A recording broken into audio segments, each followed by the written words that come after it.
அனைவருக்கும் ஆர்சிசியின் அன்பான வணக்கங்கள். இன்று நாம் பண்டைய கால தமிழகத்தில் சமூகம் பண்பாடும் என்ற தலைப்பில் இன்று நாம் வினாக்கள் பார்க்க போறோம். அதற்கு முன் நீங்க சேனலை சப்ஸ்கிரைப் பண்ண மறக்காம சப்ஸ்கிரைப் பண்ணிக்கோங்க.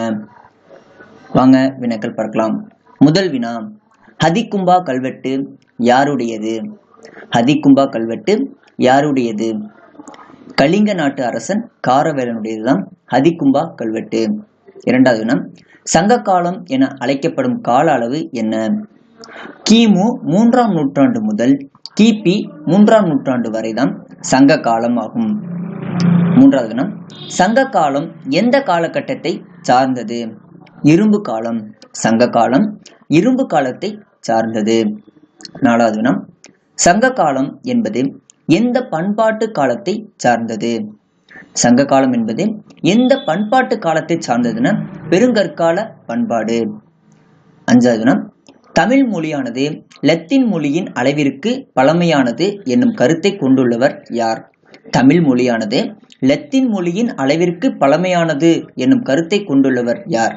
பேராசிரியர் ஜார்ஜ் எல் ஹார்ட். ஆறாவது வினா, கண்ணகிக்கு சிலை எடுப்பதற்காக வட இந்தியாவின் மீது படையெடுத்து சென்ற அரசன் யார்? கண்ணகிக்கு சிலை எடுப்பதற்காக வட இந்தியாவின் மீது படையெடுத்து சென்ற அரசர் யார்? சேரன் செங்குட்டுவன். ஏழாவது வினா, பத்தினி தெய்வ வழிபாட்டை அறிமுகம் செய்த சேர அரசர் யார்? பத்தினி தெய்வ வழிபாட்டை அறிமுகம் செய்த சேர அரசர் யார்? சேரன் செங்குட்டுவன். எட்டாவது வினா, சேரர், பாண்டியர் மற்றும் 11 வேளிர் தலைவர்களின் கூட்டுப்படையை தோற்கடித்த சோழ மன்னன் யார்? கரிகால சோழன். இடம் கோவில்வெளி போர் தஞ்சாவூர்ல இருக்குது. ஒன்பதாவது வினா, கரிகால சோழனால் காவேரியின் குறுக்கே கற்களால் கட்டப்பட்ட அணை எது? கரிகால சோழனால் காவேரியின் குறுக்கே கட்டப்பட்ட அணை எது? கல்லணை. பத்தாவது வினா, சேரர், சோழர் மற்றும் 5 வேளிர் தலைவர்களின் கூட்டுப்படையை தோற்கடித்தவர் யார்? சேரர், சோழர் மற்றும் 5 வேளிர் தலைவர்களின் கூட்டுப்படையை தோற்கடித்தவர் யார்? பாண்டியன் நெடுஞ்செழியன். 11வது வினா, சேர அரசர்கள் குறித்த செய்திகளை வழங்கும் நூல் எது? சேர அரசர்களின் குறித்த செய்திகளை வழங்கும் நூல் எதுனா பதிற்று 10. 12வது வினா, கரிகாலனின் ஆட்சியின் போது அங்கு நடைபெற்ற வணிக நடவடிக்கைகளை பற்றிய விரிவான செய்திகளை வழங்கும் நூல் எது? பட்டினப்பாலை. பட்டினப்பாலையில தான் அந்த வணிகம் தொடர்பான செய்திகள்லாம் குறிக்கின்ற நூல்.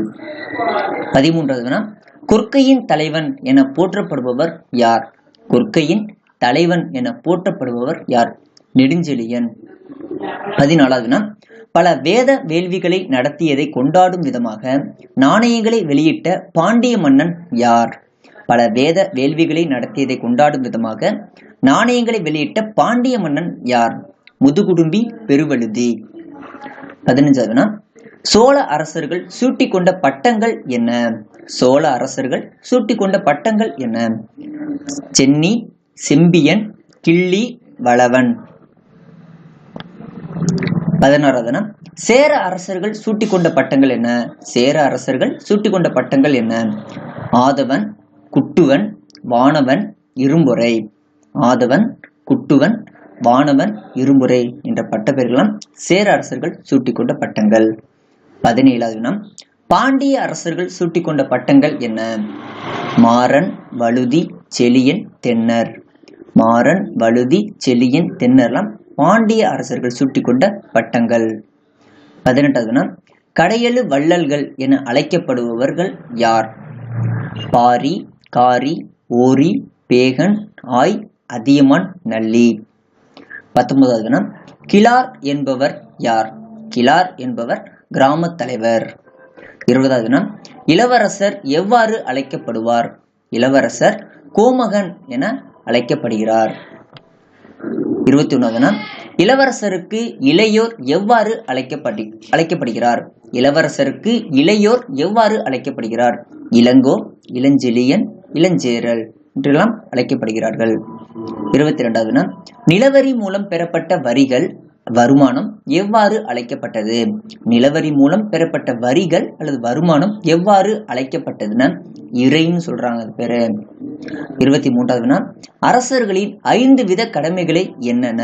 அரசர்களின் 5 வித கடமைகள் என்ன? கல்வி கற்பதை ஊக்குவிப்பது, சடங்குகளை நடத்துவது, பரிசுகள் வழங்குவது, மக்களை பாதுகாப்பது, குற்றவாளிகளை தண்டிப்பது. ஸோ இதுதான் 5 கடமைகள். 24, சற்று தொலைவில் இருந்து எதிரியின் மீது ஏவுகணை போன்று வீசப்படுவதற்கு பெயர் என்ன? தோமாரம், அதாவது எரிஈட்டி. 25வது வினா, மலையும் மலை சார்ந்த இடமும் எவ்வாறு அழைக்கப்படுகிறது? மலையும் மலை சார்ந்த இடமும் எவ்வாறு அழைக்கப்படுகிறதுனா குறிஞ்சி திணை. இந்த குறிஞ்சி திணையோட சிறு பொழுது என்னன்னா யாமம். 26வது வினா, காடும் காடு சார்ந்த இடமும் எவ்வாறு அழைக்கப்படுகிறது? காடும் காடு சார்ந்த இடமும் முல்லை. முல்லையோட சிறு பொழுது மாலை, முல்லை மாலை. 27வது வினா, வயலும் வயல் சார்ந்த இடமும் எவ்வாறு அழைக்கப்படுகிறது? மருத திணை. வயலும் வயல் சார்ந்த இடமும் எவ்வாறு அழைக்கப்படுகிறதுன்னு மருத திணை. மருதத்தோட சிறு பொழுது என்னன்னா வைகரை. 28வது வினா, கடலும் கடல் சார்ந்த இடமும் எவ்வாறு அழைக்கப்படுகிறது? நெய்தல் திணை. நெய்தல் திணையோட சிறு பொழுது என்னன்னா ஏற்பாடு. 29வது வினா, வறண்ட நிலம் எவ்வாறு அழைக்கப்படுகிறது? பாலை திணை. பாலை திணையோட சிறு பொழுது என்னன்னா நண்பகல். 30வது வினா, எந்த அரசன் இசையின் 7 சுரங்கள் குறித்து பெரும் புலமை பெற்றிருந்தான்? அதாவது ஏலிசை வல்லான் என அழைக்கப்பட்டவர் யார்? கரிகாலன். ஏலிசை வல்லான் என அழைக்கப்பட்டவர் யாருன்னா கரிகாலன். 31வது வினா, பாடல் பாடும் புலவர்கள் எவ்வாறு அழைக்கப்பட்டனர்? பாடல் பாடும் புலவர்கள் எவ்வாறு அழைக்கப்பட்டனர்? வானர், விரலியர். 32வது வினா, காலை நேர சந்தையின் பெயர் என்ன? காலை நேர சந்தையின் பெயர் என்னன்னா நாலங்காடி. மாலை நேர சந்தையின் பெயர் என்னன்னா அல்லங்காடி. மாலை நேர சந்தையின் பெயர் என்னன்னா அல்லங்காடி. 34வது வினா, சங்ககால மக்களின் முதன்மையான கடவுள் யார்? சேயோன் அல்லது முருகன். சங்ககால மக்களின் முதன்மையான கடவுள் யாருன்னா சேயோன் அல்லது முருகன். 35வது வினா, மூத்த பிலினியின் எந்த நாட்டை சார்ந்தவர்? அதாவது பிலினி எந்த நாட்டை சார்ந்தவர்? ரோம் நாட்டை சார்ந்தவர். 36வது வினா, முசிறியை இந்தியாவின் முதல் பேரங்காடி என குறிப்பிட்டுள்ளவர் யார்? முசிறியை இந்தியாவின் முதல் பேரங்காடி என குறிப்பிட்டுள்ளவர் யார்? மூத்த பிலினி. அந்த பிலினி இயற்கை வரலாறு எனும் நூலில் இவ்வாறு குறிப்பிட்டுள்ளார். 37வது வினா, ரோமானியரின் குடியிருப்பு இருந்த முசிறியில் எந்த கடவுளுக்காக கோவில் கட்டப்பட்டுள்ளது? ரோமானியரின் குடியிருப்பு இருந்த முசிறியில் எந்த கடவுளுக்காக கோவில் கட்டப்பட்டுள்ளதுன்னா அகஸ்டஸ் என்ற கோவிலுக்காக கட்டப்பட்டுள்ளது. 38வது வினா, எந்த ரோமானிய பேரரசர் இந்திய வணிகர்களால் ஏற்றுமதி செய்யப்பட்ட பட்டு எடைக்கு எடம் தங்கம் கொடுத்து பெற தகுதியானது என அறிவித்தார்? ஆர்னிலியன். ஆர்னிலியன் என்ற ரோம் பேரரசர் இந்திய வணிகர்களால் ஏற்றுமதி செய்யப்பட்ட பட்டு எடைக்கு எடை தங்கம் கொடுத்து பெற தகுதியானது என அறிவித்தார். 39வது வினா, ஆயுதங்கள் வைக்கப்பட்டிருந்த இடம் எவ்வாறு அழைக்கப்பட்டது?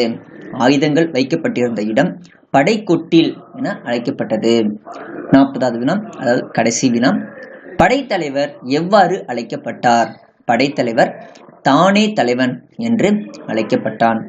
நண்பர்களே, இன்று நாம் பண்டைய கால தமிழகத்தில் சமூகம் பண்பாடு சங்க காலத்தில் நடந்த பல்வேறு தகவல்களை இன்று நாம் பார்த்தோம். நன்றி, வணக்கம். நாளை இதே போல விடுமுறைகளில் சந்திக்கிறோம்.